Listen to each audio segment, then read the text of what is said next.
theoretical truth, یعنی فکری انداز سے جو سچائی انسان کے سامنے آتی ہے اس کو اس درجے کے اندر وہ رکھتا ہے۔ جب فکری انداز سے عقل، غور اور فکر کی بنیاد پر وہ ایک چیز سے متعلق معلومات حاصل کرنے میں کامیاب ہو جاتا ہے تو پھر اس کو وہ اپنے عملی انداز سے، وہ اپنے اندر اسے عملی انداز سے اپنانے کی کوشش کرتا ہے۔ تو اس طرح ہم یہ کہہ سکتے ہیں کہ جب تک نظری اور عملی اعتبار سے تعلیم کا آپس میں تطابق نہیں ہو جاتا، آپس میں یہ جڑ نہیں جاتے، اس وقت تک علم کا مکمل تصور سامنے نہیں آتا۔ یہ انہوں نے تصور پیش کیا کہ نظری اور عملی تعلیم کو عملی انداز سے جب تک انسان تعلیم حاصل نہیں کر لیتا اس وقت تک تعلیم کا مکمل تصور سامنے نہیں آتا۔ اسے آپ یوں بھی سمجھ سکتے ہیں کہ علم حاصل کرنا، معلومات حاصل کرنا اور پھر ان کی روشنی میں اپنے کردار کو ترتیب دینا، کردار کو پختہ بنانا، یہ ان کا مطمع نظر تھا۔ جہاں تک تھیوریٹیکل ٹروتھ کے حوالے سے ہم بات کرتے ہیں تو ابو علی سینا نے اسے بنیادی طور پر 3 حصوں میں تقسیم کیا ہے۔ مختلف کتابوں میں آپ کو نظر آئے گا، مثلا اس نے اسے اعلیٰ علوم، علوم وسطیٰ اور مادی علوم کے اندر اسے تقسیم کیا ہے، دنیوی علوم، علوم وسطیٰ اور اعلیٰ علوم۔ اعلیٰ علوم کی جہاں تک بات ہے، یہ وہ علوم ہیں، ان تصورات سے متعلق علوم ہیں جو غیر مرئی تصورات یا غیر مادی تصورات سے متعلق انسانی غور و فکر کی بنیاد پر یا ان علوم کی بنیاد پر جو اللہ تعالیٰ کی طرف سے انبیاء کرام علیہ السلام کو وہ علوم دے کر بھیجا گیا اس انسانیت کی فلاح و بہبود کے لیے۔ جہاں تک علوم وسطیٰ کا تعلق ہے، یہ وہ علوم ہیں جس کے اندر مادی اور غیر مادی علوم دونوں کی خصوصیات اس کے اندر پائی جاتی ہیں۔ اور دنیوی علوم سے متعلق جو وہ بات کرتا ہے وہ نیچرل سائنسز سے متعلق بات کرتا ہے۔ یہی وہ علوم ہیں جو دنیوی علوم سے متعلق ہوتے ہیں، اس میں میتھمیٹکس، طبیعیات، علم کیمیا، اس طرح کے علوم اس کے اندر آ جاتے ہیں۔ تو اس کو اس نے اس طرح تقسیم کیا ہے کہ یہاں پر جو آپ کو نظر آئے گا نیچرل سائنسز میں میتھمیٹیکل سائنسز اور اس کے ساتھ ساتھ meta physical and absolute sciences کے اندر تھیوریٹیکل ٹروتھ کو اس نے تقسیم کیا ہے۔ جہاں تک پریکٹیکل گڈنس ہے وہ ٹوٹلی کردار کی تربیت کے اوپر اس حوالے سے بات کرتا ہے کہ وہ اخلاق و اطوار، وہ خوبصورت رویے جو انسان اپنا کر اپنے معاشرے کو خوبصورت بنانے کی کوشش کرتا ہے اور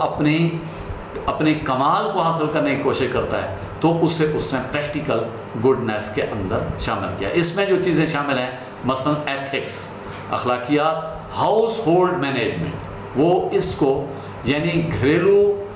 انتظام یعنی فیملی سسٹم، خاندانی نظام، اس کو اسی کے ماتحت ہی رکھتا ہے، پریکٹیکل گڈنس کا حصہ قرار دیتا ہے۔ اس کے ساتھ ساتھ پبلک اینڈ پرافیٹک مینجمنٹ، وہ تعلیمات جو انبیاء کرام علیہ السلام نے اس دنیا کی زندگی کو خوبصورتی سے گزارنے اور پھر جو آخرت کا تصور پیش کیا ہے ان سے متعلق وہ بات کرتا ہے کہ وہ اس کے اندر شامل ہے۔ اب ہم آتے ہیں ابو علی سینا کے مقاصد تعلیم سے متعلق بات کرتے ہیں کہ وہ مقاصد تعلیم کے اندر کن چیزوں کو زیادہ اہمیت دیتا ہے۔ Number 1، cultivation of intellect. اس کے نزدیک عقلی غور و فکر کی صلاحیت کی نشوونما جس تعلیم کے اندر نہیں پائی جاتی وہ اپنی اصل روح کو حاصل کرنے میں کامیاب نہیں ہوتی۔ اسی طریقے سے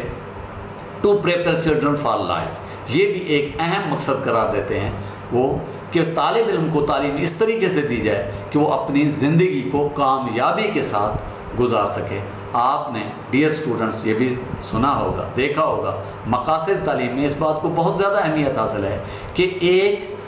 ایک بہترین معاشرے کا شہری تیار کر لینا یہ تعلیم کا مقصد ہوتا ہے کہ وہ قانون کی پاسداری کرنے والا ہو اور اپنی اقدار اور روایات کے اوپر مضبوطی سے کاربند رہنے والا ہو۔ اس کے ساتھ ساتھ کریکٹرائزیشن کی وہ بات کرتا ہے، یعنی کردار کی تربیت۔ کردار کے اندر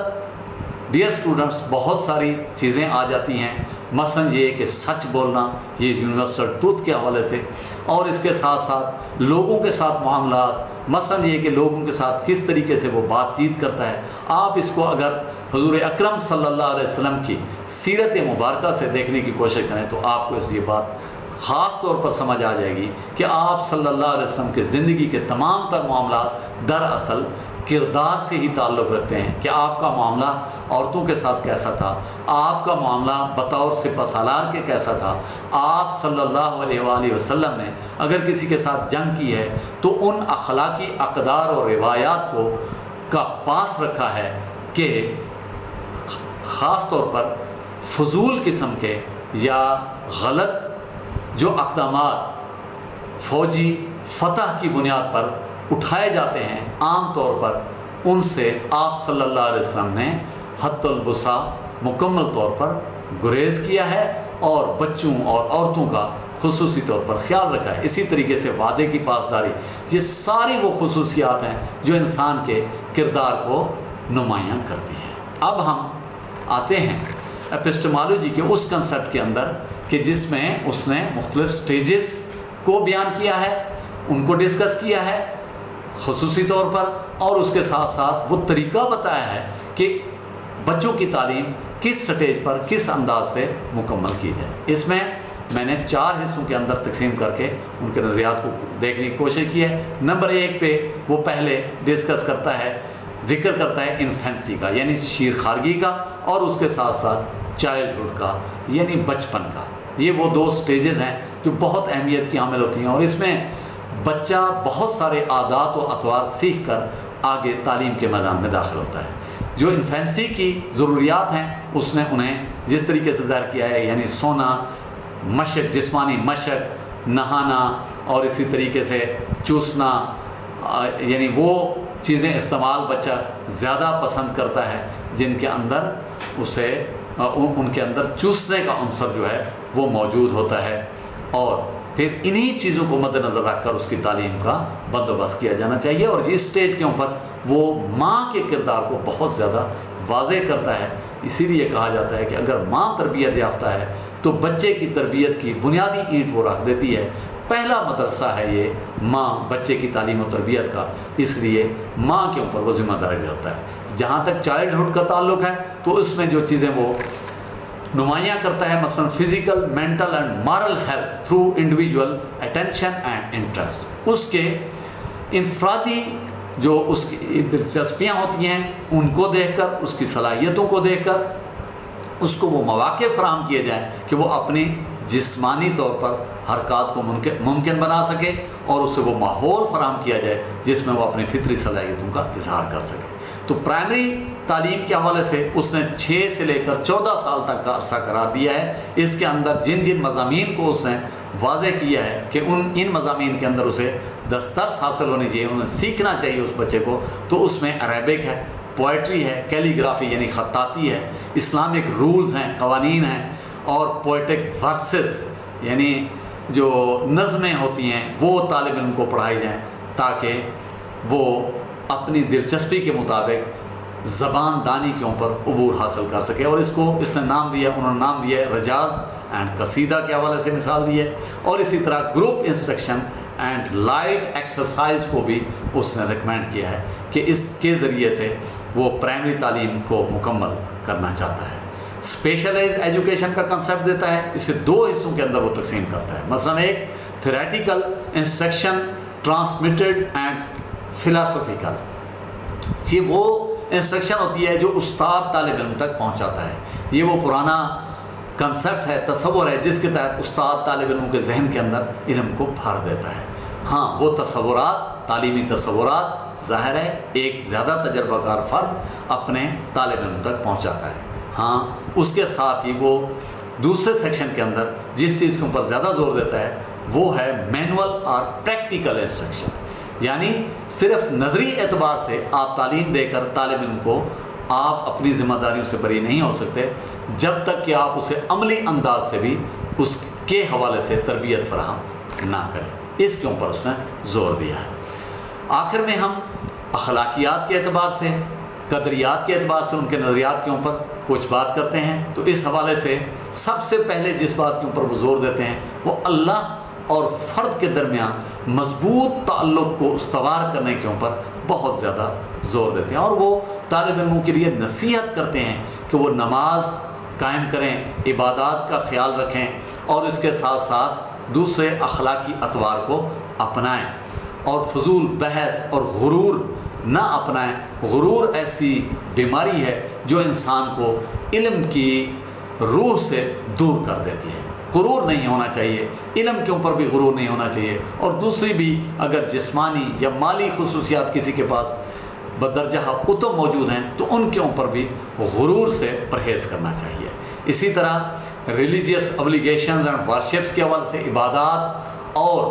مذہبی جو تصورات ہیں، جو فرائض ہیں، ان کو بجا لانے کی وہ نصیحت کرتا ہے۔ To avoid falsehood and education through trustworthy, یقین اور ایمان کے حوالے سے سب سے پہلے وہ یہ بات کرتے ہیں طالب علم کے لیے کہ وہ اسے سچ کی تعلیم دی جائے، اسے